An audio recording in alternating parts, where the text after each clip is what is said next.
Welcome to our continuing series, Questions and Answers for a World in Crisis.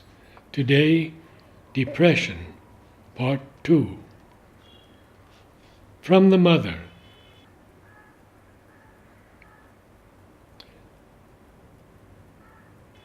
Question.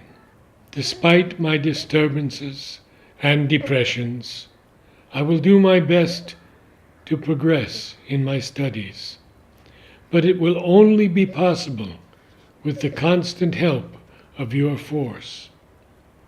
Mother, my force and my help are constantly with you, and my consciousness is enlightening you as you study. Question. Z told me that she felt a great depression after pranam and wept bitterly.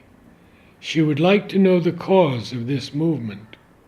Mother, she must have come to me with some desire, and her desire, sensing that it would not be satisfied, made her sad and depressed.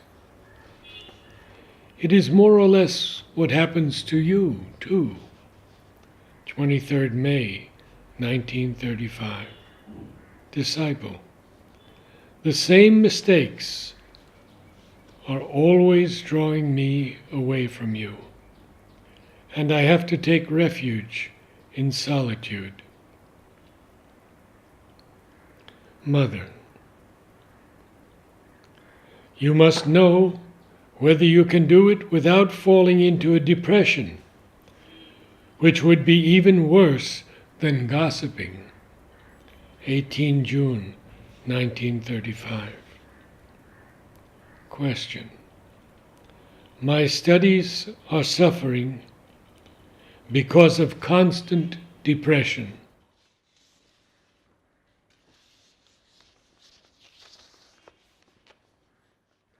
Mother, I have told you that it is by studying that you can overcome the depression. Question. I want to live the divine life. If it is impossible in this life, I shall doubtless do it in another life. Mother, there is no need at all to think of other lives. You must strive to realize the divine in this life itself, and you will do it. But you must not be impatient. It is your impatience that is causing your depression. 4th August, 1935. Question. X has been ill these last few days. How did she fall ill? Mother, probably as the result of a depression. Question. Why is depressed? He says that the depression comes by your will. Mother, that is quite absurd. My will, on the contrary, is that each one should always go forward peacefully and steadily, without ever falling back into these lower states. Question. My sadness goes on increasing. I know that it is still the vital, but certainly it will not be able to spread its depression.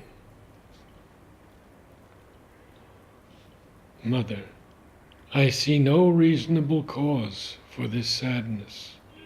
To me, it looks like something unreal, a sort of false imagination that has seized hold of you. Reject all that immediately. 8th September 1935. Question. I don't understand how the depression could penetrate so deeply. I think that it is again the same force that is putting me in this condition. Mother. Yes, it is the vital, indulging in its depression. Question. I don't know how to prevent the vital from enjoying its depression. What can I do? It does what it wants. Mother. You must strengthen your will. 9th December, 1935. When a depression comes, what should one do? Mother. Shake it off as you shake off the dust from your feet. 8th November 1933. How can depressions be controlled? Mother. Oh, there's a very simple way. Depression occurs generally in the vital, and one is overpowered by depression only when one keeps the consciousness in the vital, when one remains there. The only thing to do is to get out of the vital and enter a deeper consciousness.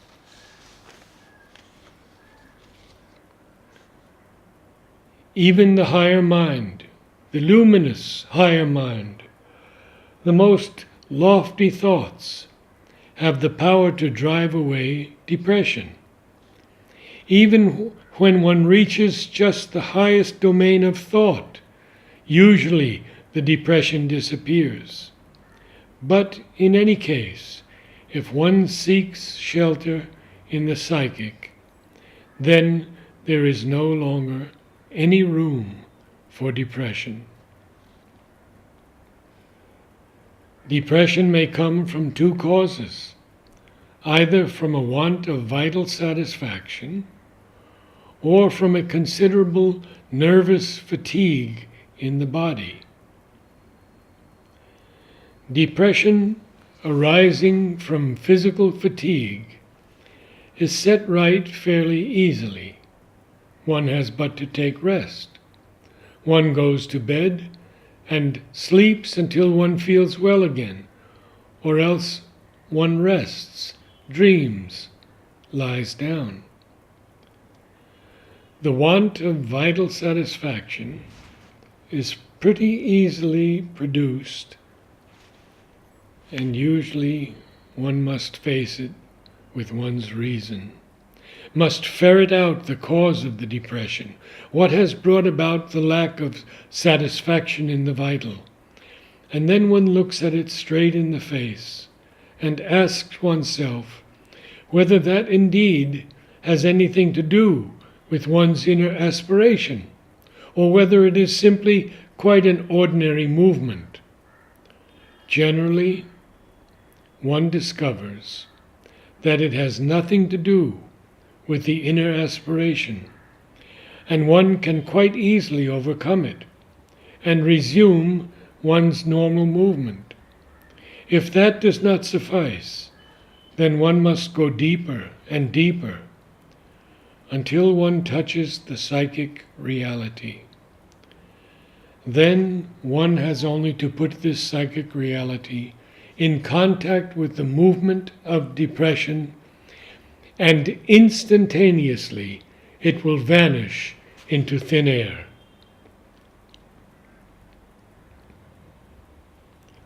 Question.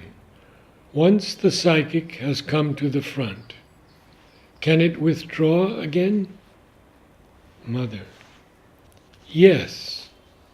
Generally, one has a series of experiences of identification, very intense at first, which later gradually diminish. And then one day you find that they have disappeared. Still, you must not be disturbed, for it is quite a common phenomenon. But next time, the second time, the contact is more easily obtained. And then comes a moment, which is not very far off, when as soon as one concentrates and aspires, one gets a contact. One may not have the power of keeping it all the time, but can get it at will. Then from that moment, things become very easy.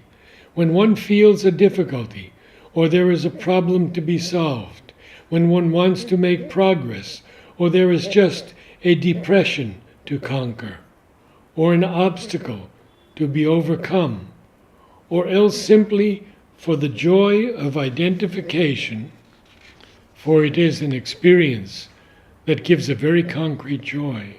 At the moment of identification, one truly feels a very, very great joy.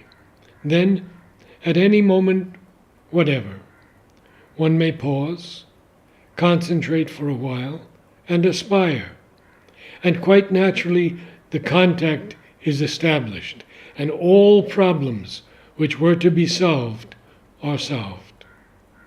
Simply to concentrate, to sit down and concentrate, to aspire in this way, and the contact is made, so to say, instantaneously.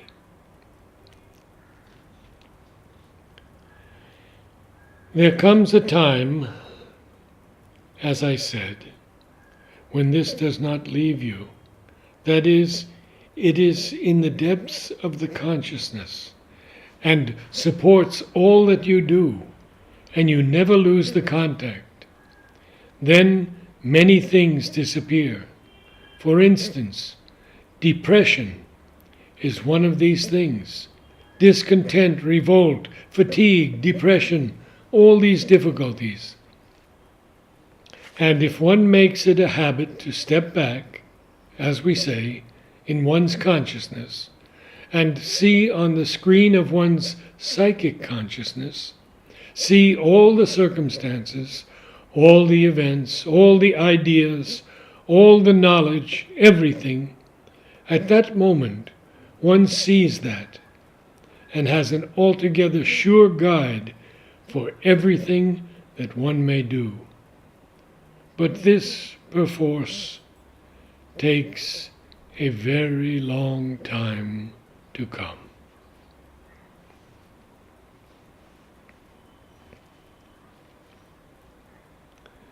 The knowledge about the bad effect of depressions is meant for the sadhak to learn to avoid these things.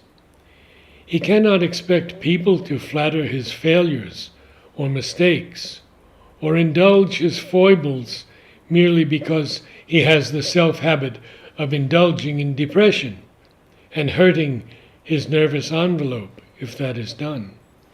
To keep himself free from depression is his business, not that of others. For instance, some people have the habit of getting into depression if the mother does not comply with their desires.